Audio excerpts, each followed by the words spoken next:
പരിശുദ്ധ പരമ ദിവ്യകാരുണ്യത്തിന് എന്നേരവും ആരാധനയും സ്തുതിയും പുകഴ്ചയും ഉണ്ടായിരിക്കട്ടെ. ആമോസ് പ്രവാചകന്റെ പുസ്തകം 9-ാം അധ്യായം 11-14 തിരുവചന ഭാഗങ്ങൾ. അന്ന് ദാവീദിന്റെ വീണുപോയ കൂടാരത്തെ ഞാൻ ഉയർത്തും. കേടുപാടുകൾ തീർത്ത് വീണ്ടും അതിനെ പഴയ കാലത്തെന്ന പോലെ പണിതീർത്തും.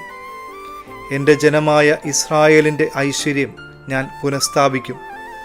തകർന്ന നഗരങ്ങൾ പുനരുദ്ധരിച്ച് അവർ അതിൽ വസിക്കും. പഴമയെ ഇഷ്ടപ്പെടുന്നവർ വിരളമായിക്കൊണ്ടിരിക്കുന്ന ഈ കാലഘട്ടത്തിൽ വീട്ടിൽ കേടുപാട് വന്ന പഴയ വസ്തുക്കൾ ഉണ്ടെങ്കിൽ അതൊക്കെ മാറ്റി പുതിയത് വാങ്ങിച്ചു വയ്ക്കുവാനാണ് പലരും ഇഷ്ടപ്പെടുക. എന്നാൽ നമ്മുടെ ഇഷ്ടങ്ങൾ പോലെയല്ല കർത്താവിൻ്റെ ഇഷ്ടങ്ങൾ.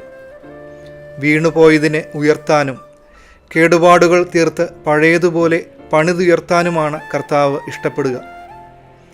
തകർന്നതൊക്കെ പുനരുദ്ധരിച്ച് പഴയ ഐശ്വര്യത്തിലേക്ക്, സന്തോഷത്തിലേക്ക് നമ്മുടെ ജീവിതത്തെ തിരിച്ചു കൊണ്ടുവരുവാനാണ് കർത്താവ് എപ്പോഴും ആഗ്രഹിക്കുക. ഈ തിരുവചനം ഹൃദയത്തിൽ നമുക്കൊന്ന് എഴുതിയിടാം. വീണുടഞ്ഞവരും കേടുപാടുകൾ വന്നവരുമായിരിക്കാം നമ്മളെല്ലാവരും. പണ്ട് ഉണ്ടായിരുന്ന നിഷ്കളങ്കതയും വിശുദ്ധിയും നഷ്ടമായല്ലോ എന്നോർത്ത് പലവട്ടം നമ്മളും നിരാശപ്പെട്ടിട്ടില്ലേ? ഇനി നഷ്ടമായ ആ പഴയ സന്തോഷത്തിലേക്ക് എനിക്ക് തിരിച്ചുപോക്കില്ല എന്ന് പലവട്ടം നമ്മളും ചിന്തിച്ചിട്ടില്ലേ?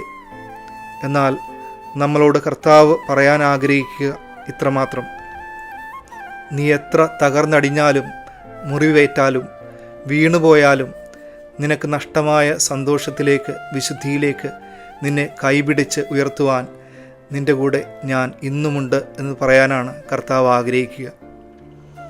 വിശുദ്ധ ക്ലെമൻ്റ് ഇപ്രകാരം പറയുന്നുണ്ട്: നമ്മുടെ അസ്തമയങ്ങളെ കർത്താവ് ഉദയങ്ങളാക്കി. ഇന്ന് ദിവ്യകാരുണ്യ ഈശോ നമ്മളോട് വ്യക്തിപരമായി ഇപ്രകാരം സംസാരിക്കും: നീ തകർന്നടിഞ്ഞുവെന്ന് ഒരിക്കലും പറയരുത്. നിന്നെ പണിത് ഉയർത്തുവാനും പുനരുദ്ധരിക്കുവാനും ഞാൻ ഏതറ്റം വരെയും പോകും. കാരണം അത്രയേറെ ഞാൻ നിന്നെ സ്നേഹിക്കുന്നു. സർവശക്തനായ ദൈവം, പിതാവും പുത്രനും പരിശുദ്ധാത്മാവും നിങ്ങളെ സമൃദ്ധമായി അനുഗ്രഹിക്കട്ടെ. പരിശുദ്ധ പരമ ദിവ്യകാരുണ്യത്തിന് എന്നേരവും ആരാധനയും സ്തുതിയും പുകഴ്ചയും ഉണ്ടായിരിക്കട്ടെ.